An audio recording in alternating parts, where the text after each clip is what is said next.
I do want to talk about InvestFest because there's a business lesson here, and I feel like there's valuable information What camera are we looking at? in this. You need it? You need it? Well, we can if you're Yes. interested. If I'm inclined? So yes. So let me just quickly go down this lane. I can't go everybody's name, guys. Sorry, because it's too many names. But Shout out to everybody. we have Justin Phillips, we got Brandon Rule, we got Ronnie Brown, we got Corey from Support Black Colleges, our friend Caleb Silver, Selena Hill, Jamel King, The God Show, Jamal Bowman, Congressman Jamal Bowman, by the way. Of course, we have the legendary Angie Martinez. We have Joy Taylor. We have Don Peebles III. That's the son who's running the operations right now. John Hope Bryant, Mike Rashid, John Sally, Jermaine Dupri, Ja Rule, legendary performance. Really? Ja Rule. Yeah. Ja Rule karaoke. That's my favorite karaoke. Matthew Garland, Junior Bridgman. Hey. He's on his way to become a billionaire, if you don't know his story. Ray Lewis, my brother Terrence J. Michael Novogratz, he's a billionaire, guys. Check. Jada Chavez, Chiefs. Jada Sheaves, sorry. Ari Fletcher, the legendary Ari Fletcher. Ian Dunlap, of all people. You may have heard of him. You may have heard of him. Of all Appreciate people. y'all. Perhaps. Steve Stout, The commissioner. Rich Paul. Y'all in for one. That's a hell of a lineup. Now you in for a treat. 19 Keys, Earn Your Leisure will be in the building. Jeezy, Hey. Motivation On the 101. bottom of the map. Closing the show with legendary performance. Hot Cheetos will be in the building. Of course, the big dog, Steve Harvey, is back. But here's the interesting. Here's the interesting. So the two headliners, Sean Combs, Diddy, and Robert Smith. So I just want to talk about the power of relationships and really, because I talk about this relationship thing a lot. So Diddy, here's the story with Diddy. Diddy, icon in the game, a billionaire, resume goes for itself, right? He doesn't really talk a lot. If you've noticed, he hasn't really done a lot of, and most of his interviews are mostly like the Breakfast Club where he's promoting an album, or like he hasn't really, I've never seen him do a sit down conversation about business. And there's been a lot of questions about business. Mm-hmm. So it's like, this is something that he knows it has to happen. Yeah. And we've been kind of communicating for a while about what the best time to make this happen. But I want to tell the story about how this happened because it's very important. So we've been trying to link with Diddy for a long time. A lot of mutual friends, of course, our Revolt family tried to get him for InvestFest last year. Didn't work out. And we finally met him. Last year, Art Basel weekend. We went to his house, spent a couple hours with him, and just chopped it up. And he gave me his number, and he said, if y'all have any issue with Revolt, anything, like, hit me personally. And I texted him the next day, like, yo, thanks for hospitality. And that was in December. And I didn't say anything to him ever again until 4 months later. And then I just woke up randomly. I said, you know what? Diddy needs to be at InvestFest. Sent him a message, sent him a video. I said, we need you there. 20,000 people, Atlanta. It's for the culture. It's needed. He hit me right back within 30 seconds. Said, I'm in. Start working with the team. The reason why I'm telling you this story is because I didn't abuse the privilege to have his number. I didn't abuse it. Right? I didn't abuse it. That's a value. It's a good lesson. I didn't say, hey, I need reservations at Carbone. Giving you my number. Who better, Biggie or Tupac? Yeah. I didn't say, hey, bro, like, can we play basketball? Can I go on your yacht? No. I waited. What club we at tonight? I waited for it to make sense. I waited for a value add proposition because InvestFest is a value add to him as well. It's a legacy for him, right? It's an opportunity for him to speak and to clear up any issues that people may have of him, and to give information, and to share information, and to really chronicle his journey of 30 years and how he started as a paper boy and became a billionaire, right? And he saw the value in that. Yeah. But it's like when you meet people, know when to ask for something. because sometimes you only get one request. It's like a genie. Yeah. Sometimes you only get one. It may not happen again. You know what I'm saying? And if you blow that one, now it's over. Yeah. Great. Can you do something? Can you do something? What's that? I want you to talk about the energy because it came in as 3 voice notes. I want. Yeah, I want to blow. Yeah. Hold on. I want to paint this picture. I'm gonna go back to the solo. So we were in the hotel. Our rooms were across from each other, and you're like, "Yo, come to my room right now. Right now, you got to come." He just left a message. I said, "All right, cool." I want to paint this picture because it was 3 voice notes. I want you to talk about the energy that he had when he was speaking about the importance of this. Well, it's a surreal moment for me because if anybody chronicles us, like when we did the MSG show, we came out to Hate Me Now and had the minks on, and that was inspired by Nas and Diddy. Like, you know, it's like I call Diddy Black Caesar because like that's what he embodies. So, you know, just like I said, a couple of years ago, we was just watching people on TV. Now it's like a personal number, and he sent me voice notes. Like it's just kind of a surreal situation sometimes. So it was just crazy that he responded so quickly, and he responded in detail. It was like a 3-minute note, a 2-minute note, a 1-minute note, and he pretty much was saying that, you know, he was like, "Yo, I'm a billionaire, bro. It's not about that. I need to get a message across to make other people successful." He's like, "I'm at a point in my life now where God has chosen me to reach other people." Like, you know what I'm saying? He's like, "It's not about me making the most money and me becoming, you know, a 10 times billionaire. When you become a billionaire, I mean, you already won." Right? And he's like, "Yo, I want to do this. I want to do it in the most impactful way possible. I don't even want to make it about me. I really want to make the message of like, this is now or never." And he talked about the wealth gap. He's breaking down the stats to me on voice note. He's saying how with like passion though. Yeah, no, for sure. He's talking about how, you know, it's 1% of the wealth, and we had 1% of the wealth when we just came out of, you know, chattel slavery, and nothing's really changed.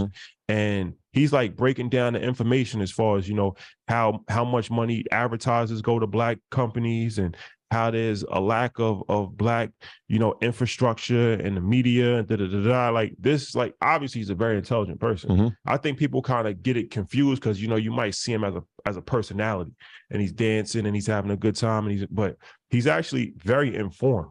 And he's having this conversation with me over voice note, and it's just like a surreal moment because I'm like, "Yo, we about to interview Diddy." At investment. It just started 3 years ago. And on the 3rd year, it's like we got a conversation with Diddy, and then Robert Smith. Yeah. The richest, like, he's the richest Black person in American history. Somebody that's worth $8 billion. Like, you know, to have the opportunity to come to an event with all Black people in Atlanta, like who does that? Like, it has never been done. The reason I was the same day. Yeah, that's when you told me, I was like, bro, he ended the note with, "Yo, the time is now. Time is now." And as fate would have it, the message expired. That's what made me so excited about Crazy. it, was his level of enthusiasm. I think it's a great lesson there you guys can touch on too. It's like to reach for the people at the top, because it's same when we was trying to get Floyd.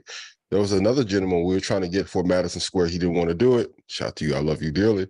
Floyd's team was like, bad. Cool. So imagine like people who are way higher, they reply a lot faster, give a clear answer, but his enthusiasm behind being excited about like closing that wealth gap. And you were playing me that voice note when we was in LA. I was like, damn, he's really tapped in, has done his research, and wants to give more information, which I thought was absolutely incredible. So that's why I was so excited. You said something that was very insightful, and that's one of the last things I'll say about this. You said something that was very insightful just now, where you said, and this is so true, and this is on every level. And it's like, we were trying to get in touch with Diddy for over 2.5 years, and these are good people. Like, there's no disrespect to, like, these are really good people. They had great intentions.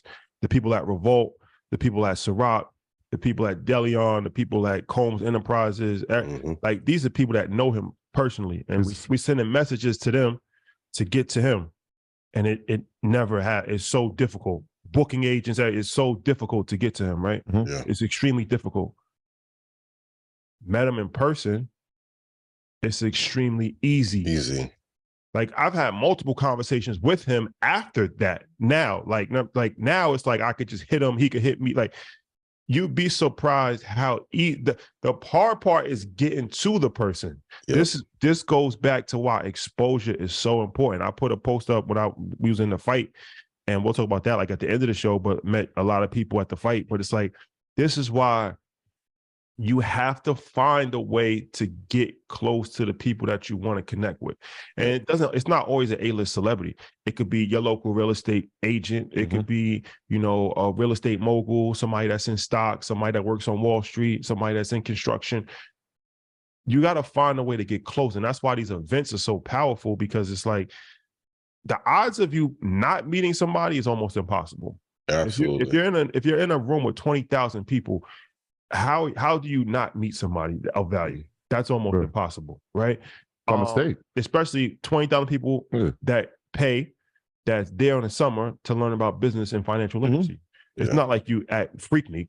Like, you know what I'm saying? Like, this is something. I'm just saying. Freaknik stays this year or next? Freaknik stage. A lot of valuable people were at Freaknik. So it's like, now that's so crazy though. Like, and that's crazy how life works. Like, it's easy to get, once you get to that point, now it becomes so much easier. The hard part is to get in the room. But once you're in the room, now it's like, oh, Rich Paul, what's up? Hey, that's LeBron right there. Like, hey, Ben Horowitz. Hey. How you doing? It's the same thing we always say, man. It's not the right place. It's not the right place at the right time. It's the right place all of the time. This is why you see us everywhere all of the time, because there's always something happening. By mistake, we were sitting next to people. It was just like, oh, you do this? Oh, wait, hey, I have this gold refinery. I want to talk to you guys about it. Yeah. Interesting. Let's set up a call. Hey, I have this semiconductor company. I want to talk to you about it. Interesting. Let's set just by walking around, let alone the people who you saw at the fight. There are millionaires and billionaires that are just sitting in the crowd, and you have no idea who they are. That's why you have to be in the right place all the time. So, yeah. I just want to say before we finish, I definitely want to thank everybody that's on the bill, every single person. Yes. But I definitely want to thank Diddy and Robert Smith, because let's just be honest, they don't have to do it, and they're doing it. And that's something that, like I said, to have the richest black here's the crazy thing about it. There's only 10 black billionaires in America. Yep. 4 of them have been or will be at InvestFest, from Don Peoples to Tyler Perry to Diddy to Robert Smith. And we have the richest black person in American history. And Robert Smith is the third or the second richest black person in the world. Like, and I don't think we should minimize. I don't think we should minimize. Like, we have the second richest black person in the world. Yeah. Coming to InvestFest. And other conferences cannot get him. Like, that's what I'm saying. Like, if you don't come to InvestFest, God bless. I mean, God bless. We talked about we talked about billionaires, right? But like, and we told people, like, if you don't know who Junior Bridgman is, no, he's one of the ones. Like in a year or two, we're gonna be like, oh, Junior, worth 600. Well, 600 million, I believe his. I think he's up to 700 right now. And so Mike Novogratz is. He's a billionaire too. But I'm just saying, worth $7 billion. He is. Yeah. I'm just saying, like, African, like, so if we said there's 10, like 11, it's probably going to be in the building. And think about SH in terms of what his trajectory is looking like. You're talking about, there goes another one. So there's a bunch of billionaires that are going to be in the situation, and we're working on something special. We got a few other surprises for Ian. I don't want to announce everything, like all of the line, like as far the lineup has been announced, but how the lineup comes together and who and what the combination, and there's more people that we're actually working on. Yeah. So Ian had a legendary run first 2 years, and it becomes difficult to even think about how you can top these things. Those performances. But I think that we have a chance. Some of the brightest minds, and these are like not the brightest minds like on the internet. Like, this ain't no disrespect. This ain't no internet. This ain't no internet. Yes. Is real. This is real. Like, this is real. Like, you know what I'm saying? So, yeah, I don't want So to I kept saying, don't call me no influencer. I'm just influential. I don't want to talk about it. But Ian Yeah. Dunlap will be with some of the most influential people in the world on stage at InvestFest. Yes. Because Yes, why get your would tickets. why would he not be?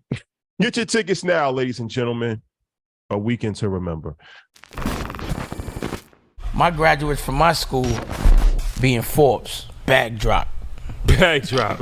A mic drop, bag drop. Bag drop.